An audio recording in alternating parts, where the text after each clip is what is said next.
Hello everyone, today I'm going to be showing you a really nice trick to get better sounding drums in your tracks. This is something I do on the post-processing side of things after I have drums in. It's a nice little effect that I threw into this track, for example, and I'm going to show you what it does and how I think it just kind of carries the drums and makes it sound a lot better. So here's an example of what we're working with in this video.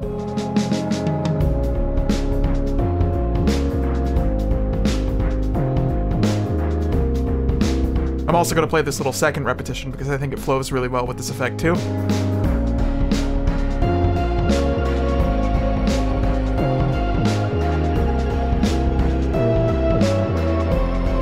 Alright, so we're ready now. Let's go ahead and begin explaining what exactly I did to these drums to get them sounding like that, because I'm really happy with it as a whole. So first off, what we're going to do is solo the drums itself and also some of our automation. Just that way nothing's getting lost there that I have like dependent on certain sections. So first we have this little fill, and this is done using Addictive Drums, by the way. So this is what our drums sound like. What I'm talking about is actually that really interesting kind of delay that you hear bouncing between the sides. So we open up our mixer here and turn this one off. This is how they are before we do the effect. Put it back on. You see, there's just a very nice layer of bounce that I've added with some delay and additional effects, which we're going to break down. I can also show you what that sounds like on its own. So if we unlink the dry drums from the master, so you just have the delay one, I have this little effect going on in the background. If we bring our main ones back in, you could hear that, and it just adds a ton of groove to this as a whole. So here's what exactly I did, how we went about doing it. So I'm going to start with this section over here, and we're just going to break down everything one at a time, because this is a very creative use of some delay and some chorus, stuff like that, to get kind of atypical results you normally wouldn't. So the very first thing, if we take off all of our effects except the first one, we have this Fruity Delay 3. This is a built-in stock plugin to FL, very useful, I love this. I took the delay time and put it down to almost the earliest that you have, set it to ping pong mode, and overall this sounded pretty good with what I was trying to get.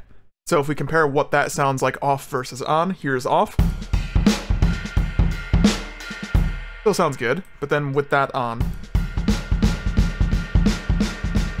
Now you see, that's very confusing. That sounds super muddied up because the kicks are overlapping, does not sound good, but I actually set this up in an intentional way.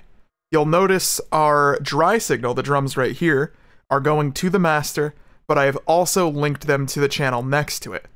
So what I did in this delay, this would mean like if there was nothing on it, they'd actually be playing twice, which you don't want. But in this delay, I took the dry signal, meaning pre any delay, just the dry signal of those drums. I brought that all the way to 0, so there's no dry. It's just the fully wet, so like delay effect. And that means on this mixer, any effects that I add are only going to be adding to the delay, and not actually the original drum thing.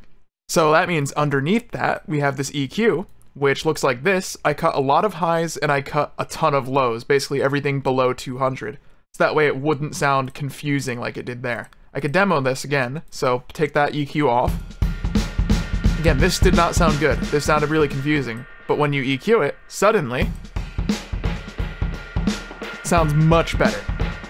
The next thing I did is I added a chorus effect. FL has one built in. I did not use that, but you absolutely could. I used one from Kilohearts, and I gave it 3 chorus voices, adjusted the mix here and also here a bit just to kind of make this far back in the mix, just to widen things up a little. It sounded like this.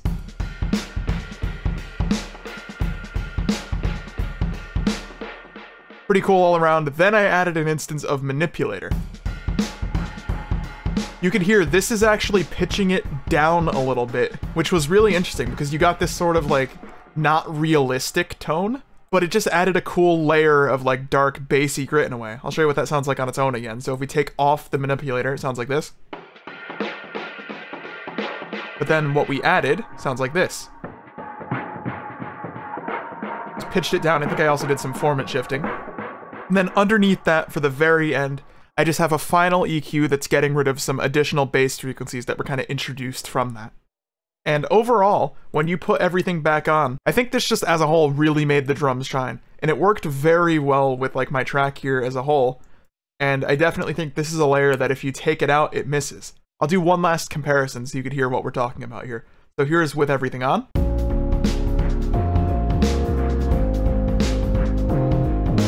I could exaggerate it by turning it up a bit too. But it doesn't want too much of that, it just wants to be around here. And then again, if we turn it off, it's just a little more lifeless in a way. That just adds a lot of life to the drums. And it was a super easy thing that you could do with pretty much entirely stock plugins. I know there's a couple of additional ones I'm using there, but you know, the delay is a stock plugin, you could use stock EQ, stock chorus, and then just like repitch it or something, so that way you don't have to use anything like manipulator. And this is something you could easily achieve completely with stock if you wanted to. And again, as you could see, I'm really happy with the result of that. Obviously, to a degree, the most important thing is going to be having good drum sounds to start with. And I did pick up Addictive Drums 2 a little while back, and I love this one because it just gives you these insanely realistic drum sounds that you can like control the velocity of and make it sound really good. And I also made sure to mess with automation with this effect, because there are points in this track where I didn't want that effect to be present. So you'll see like we have automation points over here that are clicking on when the drums go into like full swing. It's not here, for example, for this fill that we made. So like this. It doesn't have that delay. If I turn on all of the automation, you'll see the delay and stuff actually comes in when this part hits. So listen now.